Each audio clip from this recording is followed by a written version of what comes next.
Most people misunderstand what it means when a woman has no friends. They assume she must be lonely, bitter, or unlikable. But let's cut through that noise. A woman with no friends isn't always someone who can't connect. It's often someone who has evolved past the need to be constantly surrounded. Solitude isn't a sign of weakness. It's often the most powerful form of self-respect. It's not about isolation, it's about preservation. Because when you stop tolerating what drains you, you naturally start standing alone. Think about this: in a world that pushes women to be agreeable, to smile when they're uncomfortable, to say yes when they mean no, a woman who chooses her peace over popularity disrupts the whole system. Her solitude is not a punishment, it's a protest. A silent declaration that she won't be part of shallow conversations, fake friendships, or relationships built on convenience instead of truth. She walks away not because she hates people, but because she's finally choosing herself, and that scares people who once controlled her through guilt, shame, or obligation. You see, it takes real clarity to realize that not every connection is valuable. Some people are in your life to feed off your energy, not pour into it. Some so-called friends are just distractions wrapped in laughter. They'll keep you stuck in cycles where you're giving, adjusting, explaining, and getting nothing real in return. A woman with no friends may very well be someone who has stopped begging to be understood by those committed to misunderstanding her. That's not arrogance, that's liberation. And here's the deeper truth: solitude creates space for transformation. When you're constantly surrounded by noise, you can't hear your own voice, but when you strip all that away, the chatter, the social expectations, the performance, you meet yourself in raw form. That version of you isn't filtered. She's not performing. She's not managing other people's emotions. She's thinking clearly, feeling fully, and healing deeply. That woman, she's dangerous because she no longer accepts crumbs. She's done begging to sit at tables where her value is doubted. She's building her own. Some people can't grasp that kind of strength, so they label her cold, difficult, guarded, but let me tell you, those labels are just a reflection of discomfort, because we're conditioned to think a woman should be soft, compliant, always available. So when she chooses stillness over attention, boundaries over approval, people feel rejected. But what they're really facing is their own lack of depth. Her silence reveals how loud their insecurities are. That kind of woman walks into a room and doesn't need to prove anything. She listens more than she speaks because she's not trying to convince anyone of who she is. She doesn't need the applause. Her validation doesn't come from others. It comes from the discipline she's built with herself, and that's rare. Most people live in emotional debt, constantly trying to earn love, belonging, or recognition, but she's not in debt to anyone anymore. She's paid the cost, and it cost her a lot: comfort, closeness, familiarity. But she paid it because freedom was worth more. This is what society won't tell you. It's better to be alone than surrounded by people who clip your wings. Because when you're alone, you start to remember your worth, you start to see your own patterns, you realize where you abandoned yourself just to keep the peace. And once you see that clearly, you can't unsee it. That's when you stop reaching out to be chosen. That's when you stop shrinking just to belong. Because now you belong to yourself. And no, it's not always easy. There will be days when you miss the company, the conversation, the comfort of a group. But never forget, comfort is not always connection. Familiarity is not always safety. Some of the loneliest places are in rooms full of people who don't really see you. And some of the most powerful moments happen in the quiet corners where you finally start seeing yourself. So when you see a woman who walks alone, who dines alone, who works on herself in silence, don't pity her. Respect her, because it takes immense strength to choose authenticity over acceptance. It takes discipline to stop entertaining chaos just so you don't feel alone. That woman has turned solitude into strategy. She's not waiting to be rescued. She's becoming the person she needed. And that's something no one can take from her. So if you're in that season of silence, don't rush it. Don't fill it, don't escape it, sit with it, learn from it. Because when you come out the other side, you'll realize you were never really alone. You were just becoming too real for the roles they wanted you to play. The most powerful version of you will not be found in a crowd. She'll rise in silence, sharpened by solitude, and unstoppable in her purpose. When a woman stops people pleasing, the world doesn't clap. It panics because her no is not just a word, it's a revolution. For years, maybe decades, she was trained to appease, to adjust, to carry the emotional weight of others just to keep things smooth. Smile even if you're hurting. Say yes even when you're exhausted. Be nice even when they disrespect you. But something shifts when she wakes up. She realizes that peace isn't found in pleasing everyone. It's found in finally pleasing herself.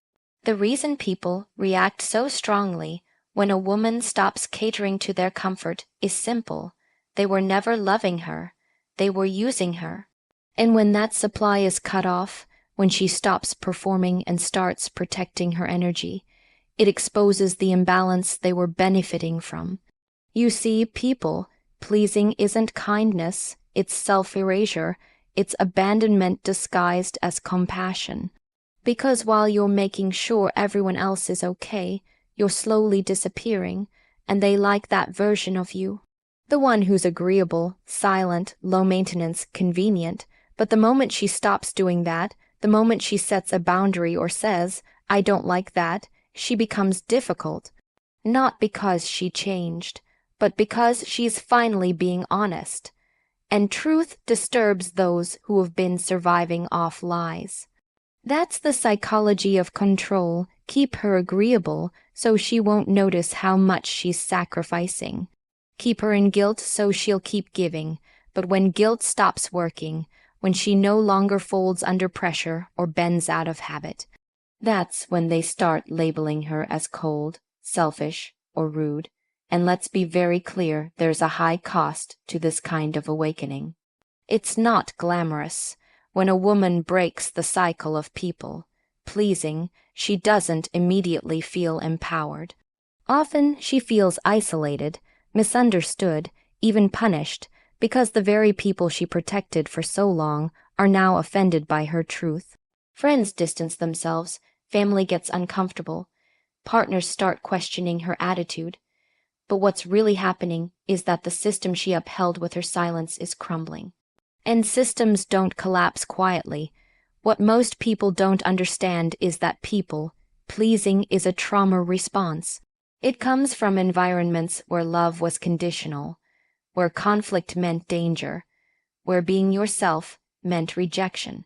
So you adapted, you became whoever they needed just to be safe, but safety isn't the same as peace. And now you're choosing peace. That means no longer choosing guilt over growth, no longer choosing loyalty over self-respect, no longer giving your time to people who weaponize your empathy. That takes courage, because it's not just about saying no. It's about sitting in the discomfort that follows. It's about enduring the silence after you stop texting first. It's about holding your ground when they call you changed. Yes, you've changed. You're no longer addicted to being liked. You're no longer willing to be drained for the sake of harmony. And you're no longer apologizing for not being who they want you to be. The moment that clicks, the moment you truly internalize that pleasing everyone is a form of control, not connection, you become powerful. You start moving differently. You pause before you say yes. You ask yourself, is this aligned with my peace, my values, my energy? And when it's not, you let it go. That's not selfish. That's self-respect. And for a woman who's spent her life being defined by others, that is radical. Now people may fall away. Let them. Not everyone who started with you is meant to go where you're headed. Some people were only attached to your dysfunction. They liked you better when you were unsure, when you over-explained, when you watered yourself down. So when you stop doing that, they leave, and that's a blessing, because their departure creates space for people who value you, not for what you give, but for who you are. This is what growth looks like. It's quiet, it's costly, and it's worth it, because once you stop people pleasing, you start attracting people who see you clearly, not as a role, not as a resource, but as a person, a whole, flawed, evolving person. That's real connection. And it doesn't require performance, it requires presence. So if you're in that place where you're starting to say no, where you're questioning every automatic yes, keep going. You're not losing people, you're losing patterns, and every time you choose truth over approval, you're rewiring your life. You're becoming someone who doesn't just survive in this world, you shape it, because the most dangerous woman is not the one who shouts to be heard.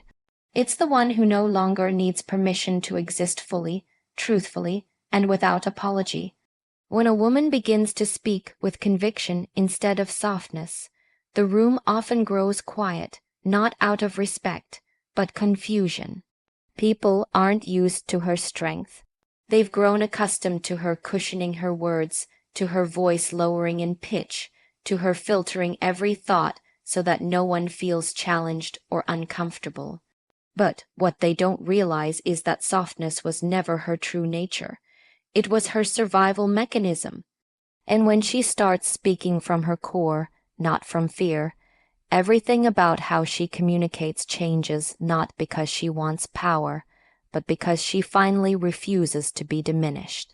The world teaches women early on that being agreeable makes them likable, that a woman with opinions is too much, that a woman who speaks directly is intimidating, and that word, intimidating, is just code for I can't manipulate you anymore, because when a woman finds her voice, really finds it, it isn't loud. It's clear, and clarity makes people nervous when they've built relationships on ambiguity, on assumption, on her silence being mistaken for compliance. You see, for years, many women mastered the art of self-editing. They studied the facial expressions of others before deciding what to say. They became fluent in downplaying their brilliance just to keep the peace. They'd sandwich criticism with compliments. They'd ask questions instead of stating facts. They'd smile when they were angry. All of this to make others feel comfortable. But the cost, their authenticity, and eventually that internal cost becomes too high. So what happens when she stops doing that? What happens when she lets go of softening her tone just to seem nice? At first, people will push back. They'll say she's aggressive or not like she used to be. Of course she's not. She's tired of minimizing herself. Tired of watering down truth so others can digest it without choking. Tired of over-explaining just to avoid being misunderstood. There's a liberation that comes when a woman stops caring if everyone understands her, because she finally understands herself. And let me tell you, clarity is a boundary. It says, I know who I am, I know what I want, and I'm not afraid to express it. That clarity forces other people to either meet her at that level or leave, and some will leave, not because she's wrong, but because they can no longer control the narrative. She no longer entertains manipulation disguised as concern. She no longer accepts tone policing as valid critique. And that's unsettling to those who benefited from her emotional labor. Speaking with strength doesn't mean being hostile. It means being whole. It means you no longer ask permission to take up space with your voice. It means you choose truth over politeness, even if it makes the air heavier. And it means you've learned that silence doesn't protect you, it imprisons you, that every time you swallow your truth to maintain the illusion of harmony, you betray yourself. And betrayal, especially self-betrayal, accumulates like a debt that one day must be paid. This is the philosophical crux. Authentic communication is not just about being heard. It's about being congruent. When your words match your values, when your tone reflects your confidence, when your presence asserts your worth without explanation, that's power. That's not something someone else gives you. It's something you reclaim, and once it's yours, you never apologize for it again. Yes, people might flinch. They might try to shame you back into silence with phrases like too much or calm down, but that's not about you. That's about them not being able to handle a version of you that no longer seeks their validation. Because once a woman finds her voice, she stops being manageable. She stops being predictable. She becomes a force, and here's the thing. Women don't wake up one day and decide to speak with fire. It's a process. It's born from years of watching their ideas be dismissed, their emotions discredited, their intelligence underestimated. It's born from realizing that diplomacy without backbone is just compliance. And once she understands that, once she's no longer willing to dim herself for the comfort of others, she starts speaking in full sentences. Full volume, full truth. That truth won't be liked by everyone, but it will be respected by the right ones. And more importantly, it will be respected by her. Because when a woman uses her voice with precision and purpose, she doesn't just shift her own world, she raises the standard for how the world must treat her. So if you feel the fire building in your chest, the one that makes you want to finally say what you mean without wrapping it in pleasantries, don't suppress it. Harness it. That's your power trying to return to you. And when it does, don't whisper, speak, because your voice was never meant to be background noise. It was meant to move mountains. You don't owe anyone a softer version of your truth. You owe yourself the dignity of being heard clearly, fully, and without compromise. When a woman starts setting boundaries, she stops asking for permission to protect her peace. She stops over-explaining. She stops apologizing for not being available to everyone. And that shift is not subtle, it's seismic. Because for far too long, women have been conditioned to equate their worth with how much they give, how much they tolerate, and how available they are to everyone else's needs. We praise women for their selflessness, but we rarely teach them the power of self-respect, and that's what a boundary is. It's not a wall, it's self-respect in action. Most people think boundaries are about keeping others out, but really they're about protecting what's sacred within you. They define the space where your energy, your values, your time, and your peace reside. Without them, you become a public park open to everyone, at any hour, no matter how much damage they bring with them. And you'll keep smiling, keep saying yes, keep managing other people's mess until one day you realize you're burned out, bitter, and broken.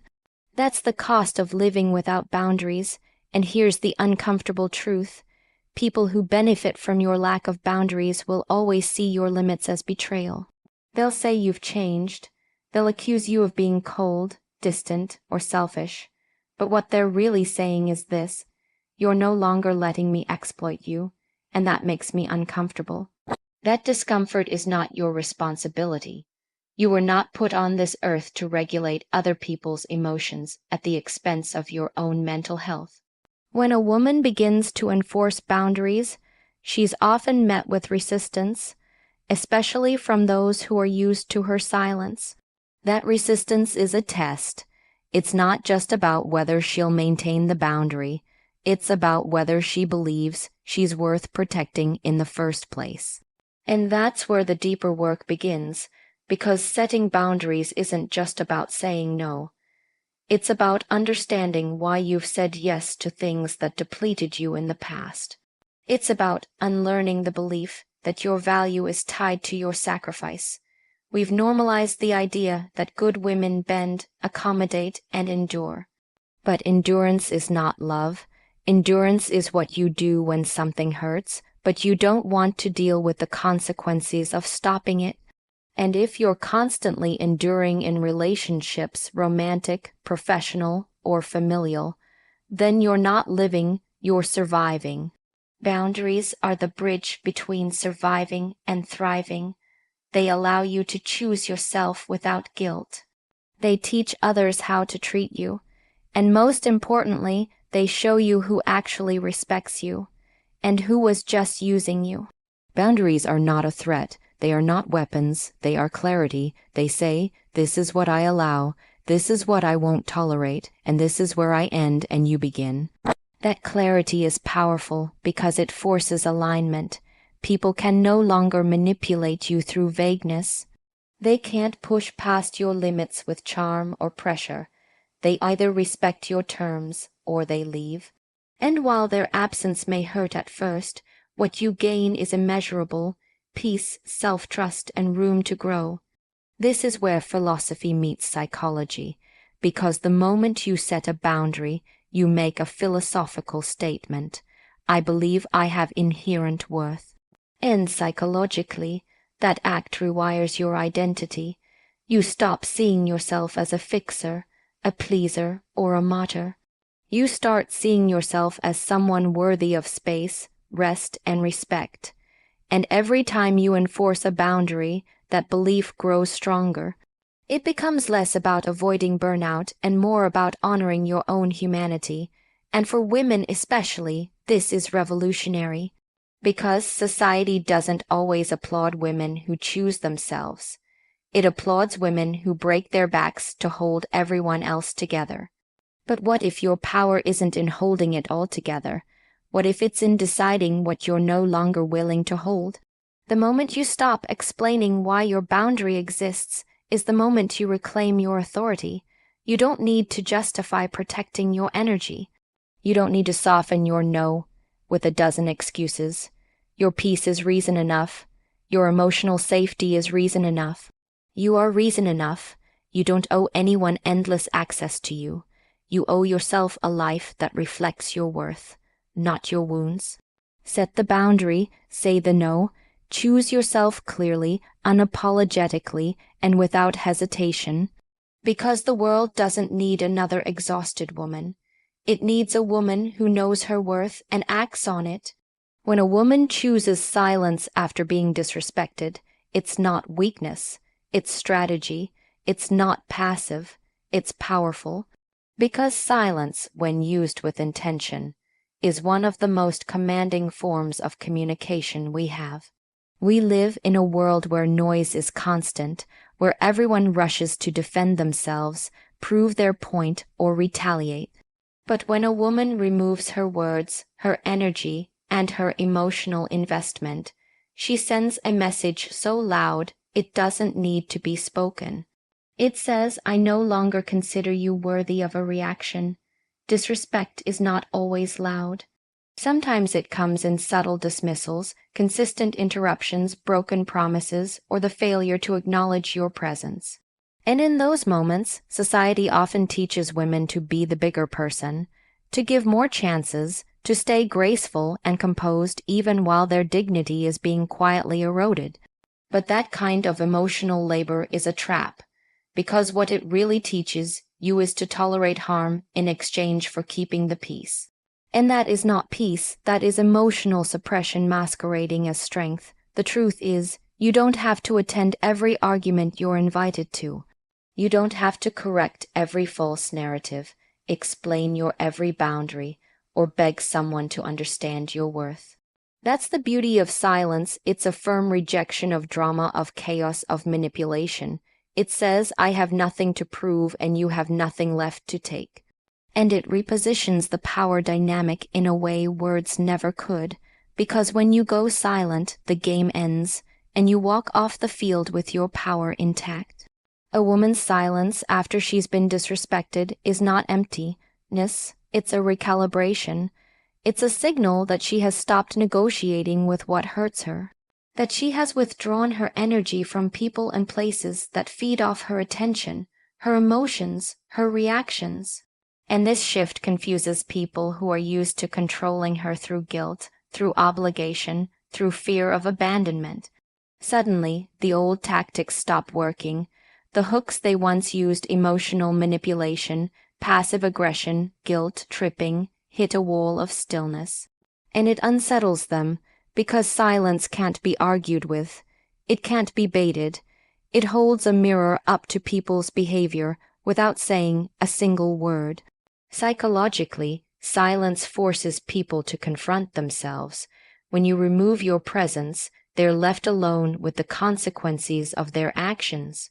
And in that space, one of two things happens: they either self-reflect or they self-destruct. But either way, you're no longer the one absorbing the emotional fallout. That's the brilliance of choosing silence with clarity. It's not about punishing others, it's about preserving yourself. Some people will call you cold when you stop explaining yourself. Let them. Some will accuse you of arrogance when you stop begging for respect. Let them. You are not obligated to shrink so that others feel big. You are not responsible for managing the discomfort of people who disrespected you and expected you to stay silent about it. You are only responsible for your peace, your boundaries, and your healing. And let's be clear, silence is not the same as avoidance. Avoidance is rooted in fear. Silence is rooted in power. You are not avoiding a confrontation because you're scared. You are choosing silence because you no longer see value in engaging. You've already observed, you've already analyzed, and now you're executing the final move: detachment. There's a quote I once heard that stuck with me. The loudest thing a woman can say is nothing at all.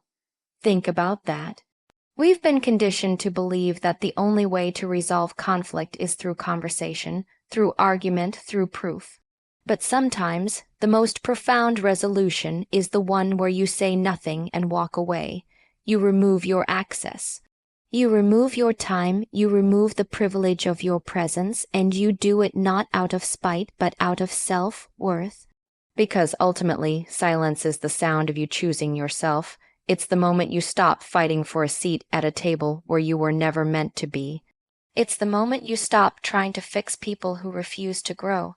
And it's the moment you realize your energy is too sacred to be spent on people who treat you like you're disposable. You don't need to scream to be heard. You don't need to plead to be respected. Your silence is a statement, a boundary, a revolution. And in a world that profits off your constant availability, choosing silence is the most radical act of self-respect there is. So the next time someone disrespects you, don't explain, don't argue, don't chase, go silent, and let the silence speak for you.